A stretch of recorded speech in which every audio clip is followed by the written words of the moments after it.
Okay, welcome to another edition of Government A. We've done a lot and already moving kind of fast, but that's all right. A lot of this, I think, we teach you as you're growing up through elementary school and all of that. So today we just want to look at the Declaration of Independence. I had to look to see which one I'm recording today. The Declaration of Independence. We kind of know how we got there, and hopefully you had a chance to watch 1776 and some of those videos and figure out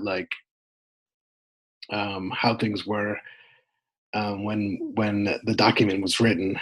So today, what we're going to do is kind of read parts of it and look for evidence of Hobbes, Locke, and this guy named Montesquieu. Hopefully, you've read a little bit about him as well. Montesquieu was all about working together and compromise and pledging each other, pledging to each other for the success of the country and the greater good and things like that. So let's see if I can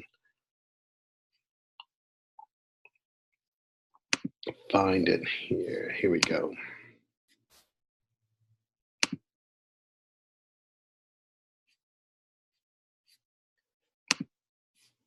Okay. The Declaration of Independence. What a piece of work. So there might be a link to the whole document. We're going to go through some of the lines, the important lines, one by one, and hopefully it'll help you with today's assignment.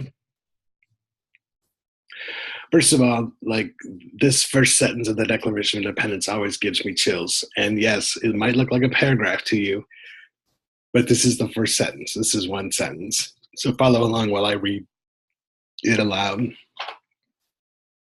When in the course of human events it becomes necessary for one people to dissolve the political bands which have connected them with another, and to assume among the powers of the earth the separate and equal station to which the laws of nature and of nature's God entitle them, a decent respect to the opinions of mankind requires that they should declare the causes which impel them to the separation. So really all this is saying is like when throughout history, when two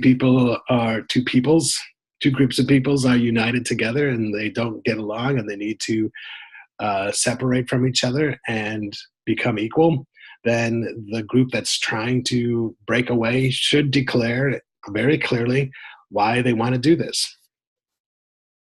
And so that's what the Declaration is. It's really the reasons why the colonies want to break away. And then there's this magic sentence that we're going to take piece by piece.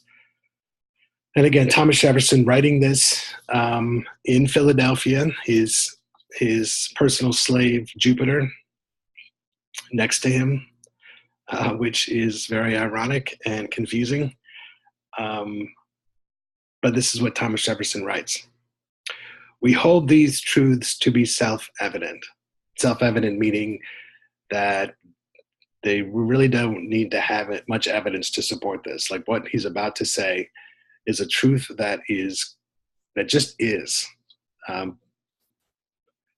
It doesn't need any more explanation. We hold these truths to be self-evident, that all men are created equal. So this is highly debatable. These, 6 words. What Thomas Jefferson meant by this. Did he mean men as in human beings? Or did he mean white men? Or did he mean all men? Where were the slaves in this? What was he trying to convey in these 6 words? I like to think of the aspirational side of things, that he meant all human beings, or at least maybe someday this part of the sentence would mean all human beings. But he wrote it in such a way that it could mean that. But he also wrote it in such a way that it could just mean men and not females. That all men are created equal. That they are endowed by their creator. And I found this interesting. Endowed meaning given. That they are given by their creator. So did he mean like one specific God? If so, why didn't he use that word? but he used the word creator instead, and maybe again to be more open to what other people might be thinking and feeling, with certain inalienable rights. Um, so the word inalienable, it's the official document said unalienable, but the draft said inalienable, and we think maybe there was some confusion when they wrote the final document, but it doesn't really matter. Inalienable and unalienable mean the same thing, which means they can't be taken away. That these are natural rights that every human being is born with. These are inalienable rights. What are those rights? That among these, not that these are the only ones, but that among these are life. So the right to life, however you want to define that. Does that mean just to breathe?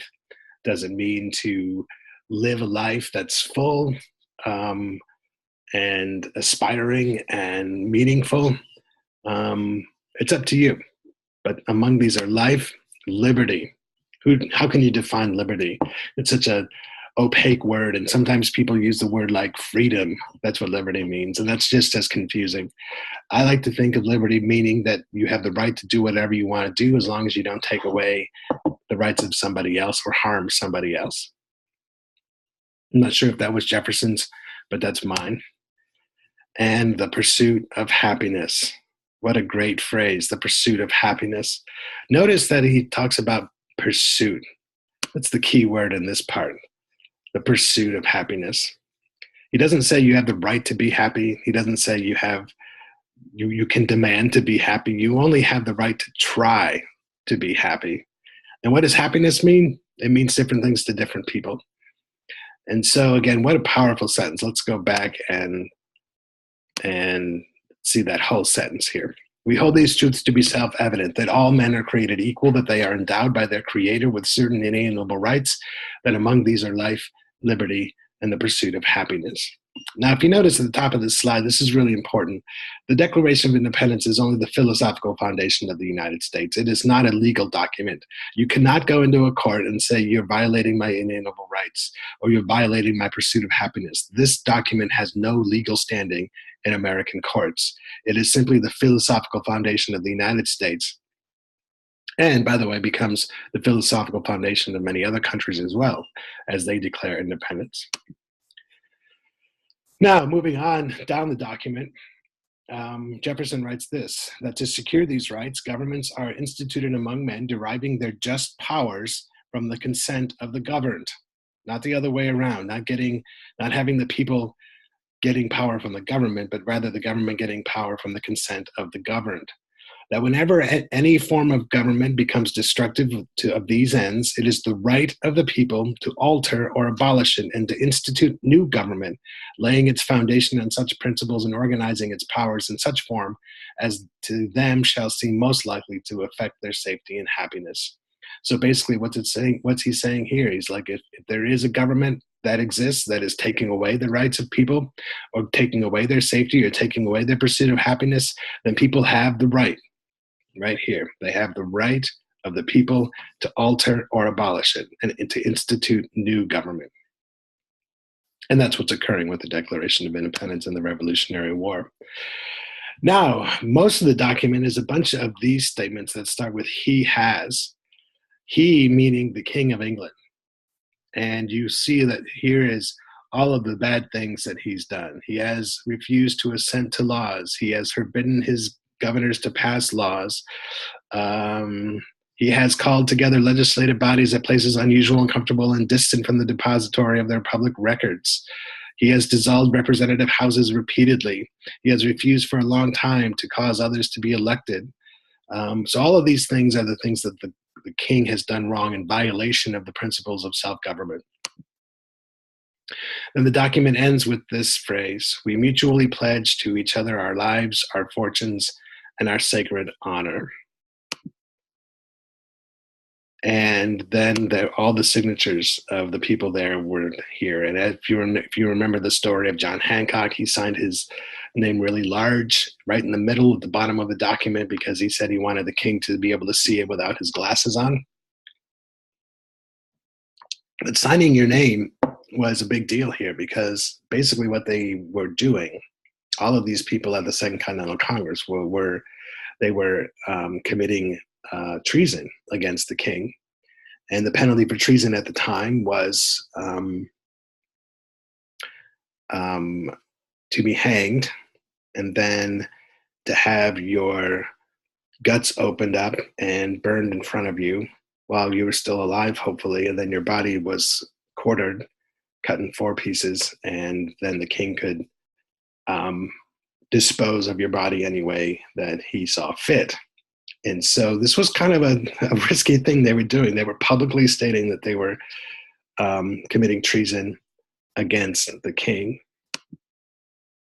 And so I wonder if we can look back and see where we can find examples of Locke, Hobbes, and Montesquieu. Again, Locke is all about people doing the right thing when given the chance. Hobbes is about there's only one ruler who can tell you what to do, and Montesquieu is about compromise, working together for the common good. And so when we look back at the examples here, we can see that certainly this phrase is all about John Locke, right? That people have the right to have life, liberty, and the pursuit of happiness. These are inalienable rights. These are natural rights that people are born with. So this is a good example of John Locke. Also, this one too, the right to rebel. John Locke has said that if government is taking away your rights, you have the right to kill the leaders. And certainly that's what this phrase in the Declaration of Independence says. As far as Hobbes go, the he has statements about the king, this is just a great example of all the Hobbesian things that kings are allowed to do, that the king is always right. He's done all of these things. Now, this isn't saying the king was right, but this is just a good example of how rulers should work in the age or in the world of Thomas Hobbes.